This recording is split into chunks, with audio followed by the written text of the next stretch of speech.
Yeah, moving forward now on the show, we're talking about World Meteorological Day. It is celebrated or observed rather 23rd of March every year, and today is no different. 22nd of March, I guess. 23rd. So to do justice to this morning, we have Dr. Itita Ekpe to come talk to us on this. He is also a climatologist. Good morning, doctor. Good morning. Thank you. Always a pleasure to have you join us. Thank you so much. All right, so today we are looking at World Meteorological Day. It is also your day, so I'll say a wonderful one to you. Yes, thank you. So let's look at meteorology. What is this? In Nigeria too, we have meteorological centers scattered abroad, but a number of people don't know what these centers are meant for. But before we go into their functions, let's look at what do we understand by the term meteorology. Okay, meteorology is the science of weather and climate. Especially when it has to do with forecasting weather and climate. What is happening day to day and weekly. So the science of weather and climate. Can you give us a brief look as to how this science work? Like how do you just go into this to know how the weather will look like tomorrow, the next and all? It has to do with the cloud. Okay. What they use more, meteorologists use more of the cloud cover to calculate, to determine the wind direction, cloud cover, temperature level. Helps to predict what's going to happen tomorrow. Most time people try to question how is this possible? How these people got to know exactly what's going to happen tomorrow. But this is from what happens today, we predict tomorrow. So look at the weather, the cloud cover for today, the wind direction, the wind speed, the temperature. All this is done is a kind of statistics. Okay, that is being used. The software is being used. We go to NIMET, the station, we see these things in play. These different weather elements, the level are being taken, and then these readings are being used. Some mathematical processes are being taken, and then from you can predict what will happen tomorrow. If we are going to be having rainfall, or we're going to be having sun, and how is it cloudy and all that. So it has to do with the science of all this. Yeah. Okay. This day dates as far back as 71 years ago, precisely 1950, when this was put out there to be celebrated.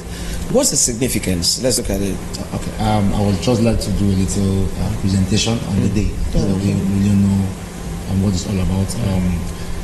The World Meteorological Day is observed every 23rd day of March. Annually, it is being carried annually. This is because this is the day it was formed about 71 years ago, as earlier said, in 1950. It was formed as an arm of the United Nations. The day showcases the essential contribution national meteorological and hydrological services contributes to safety and well-being of the society.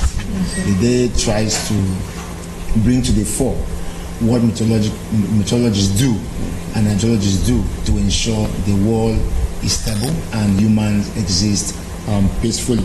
The day is celebrated to mark the establishment of World Meteorological Organization, which has 193 members countries. Every country in the world is part and parcel of this organization. Nigeria is one. That's why we have NIMET there. So it's one organization because whatever happens globally affects every other country. The theme of World Meteorological Day for 2021 is the ocean, climate and weather. The theme has been chosen to connect the ocean, climate and weather. This is to help us understand the world we live, including the impact of climate change on the ocean and our well-being. This is to strengthen members' countries' ability to keep lives and properties safe. The teams are being generated and developed annually to help members' country be coordinated. It has to do with the management of the meteorology, our weather and climate and forecasting and whatever we need. So the team gives direction for every country in the world so that we can work together to ensure the world is safe and better. Okay, go ahead. For this year, looking at the ocean and then weather and climate. This is because the ocean covers about 70% of the entire Earth. We have land just 30%. So you can imagine if we joke with the ocean, we are joking with life entirely, because only 30% has to do with dry land. And then though we are having a little portion today being claimed by man, being pushed back, the ocean being pushed back, go to Lareco Atlantic City, it's right in the ocean. That area of land is being claimed for the purpose of building. The ocean also drives over 90% of world trade and global economy. The ocean is so significant because it drives world trade and the global economy. Most of transportation and whatever trade that takes place in the ocean. It also sustains 40% of life along the 100 kilometers of the coastline. Most of the people that stays along the coastline, the ocean areas, depend on the ocean for their livelihood. They have fishing communities and fishing countries or states. And it stores over 90% of the extra heat trapped to the earth by humanity's carbon emission. What happens? The carbon that we emit normally supposed to go back to space. The heat that comes on Earth supposed to go back to space. Because of too much carbon in the atmosphere, it traps this heat back to us. So the ocean acts now as a store for 90% of carbon on the heat being emitted. Only about less than 2-3% is trapped by land. 90% the ocean takes care of that. And this allows the earth to be stable and the temperature to be well managed in around the world. So that's a little brief I would like to say about today and also the theme of the day. Okay. Thank you. Yes. Now we'll still have to take you back to the theme of the day. Yes. Connecting the ocean, connecting climate and weather. Yes. Now, how do we connect all three: the ocean, the climate, and the weather? Okay. Like in layman's term, now, how do we connect all these three? This can be connected because the ocean regulates weather and climate. Okay. It had a significant influence to determine what happens when it has to do with whether it's short-term atmospheric condition of an area, while climate is long-term. So the day-to-day regulation leads to the long-term. So we're looking at ocean and weather. We're looking at long-term, looking at the climate. So for ocean and weather, now what the ocean does, the ocean, we have the Pacific, we have the Atlantic, and we have the Indian Ocean. In the polar region is where we have bulk of the solar active, that is solar active sun heats more, is hotter. The equatorial region, the equator is hotter, while the polar region is colder. Now when there is sun shine, the ocean flows to every part of the world. They are all being connected. Now the ocean helps it acts as a conveyor belt, conveying heat from the equator to the polar. And it also helps to also convey and transport coal from the polar to the equator. So in doing this, it influences wind direction, influences temperature, it influences relative humidity, it influences wind speed, and these are the elements of weather and climate. So this helps now to regulate how rain falls and how there is sun seasons. And when we have much of this inflow of the wind from the ocean into the land, like we are having today, that's what we call the tropical maritime wind, blowing from the ocean into the land, we are having rainfall. When we have more of this blowing out, then we are having that from land to the sea, we have this dry season. So that's how it influences weather and climate. So the ocean plays a very significant role, has to be prediction of weather and climate. Okay, you are a climatologist, and we want to quickly find out how does climate change affect the exactness of meteorological practice? Because it has to do more with predictions, okay, and it has to do with connection, interplay between the water body and the land and our weather and all that happens.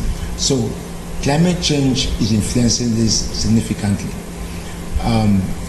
when the earth is too hot, the evaporation in the ocean becomes higher. Remember, we have too many of it. The water, the bulk of the earth is more of water than land. So the level of evaporation we have also determines the amount of rainfall that's going to be experienced.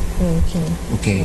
So climate change, now the overheating of the Earth's surface increases these activities, evaporation, leading to more rainfall, and then leading to the impact that we experience in around the world. Yeah, talking about impacts, we have some things like floods, we have earthquakes. What causes this? What does one overdo that makes the earth open up and swallow buildings whole? I will still look at the ocean. Seeing the focus today is ocean, weather, and climate. In the polar region, we have more of ice.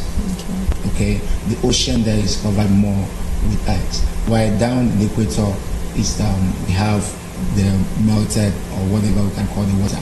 Now, when there is heat, when water is heated, it expands more. So the overheating of the Earth's surface leads to the expansion of the water body, and then leading to the flood that we experience. Now, when we have cities or villages, communities around this region, what happens is they will be overtaken by these activities. And also, when there is too much heat, the relative humidity is being reduced, drops, because the lighter the wind, the faster it moves. So this also leads to windstorms and the destruction that we experience. Talk about the hurricane and all that happens. So there's that interplay between the changing climate and then the ocean and the impact we experience in terms of flooding and the rest.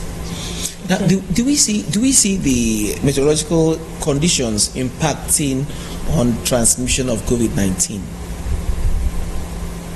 There was a kind of insinuation about that happening. That in Africa, because of our weather condition is hot, that is why COVID-19 is not thriving. But that is false. That has been searched through and discovered to be false, because our weather does not kill the virus. It doesn't. So there's no interplay.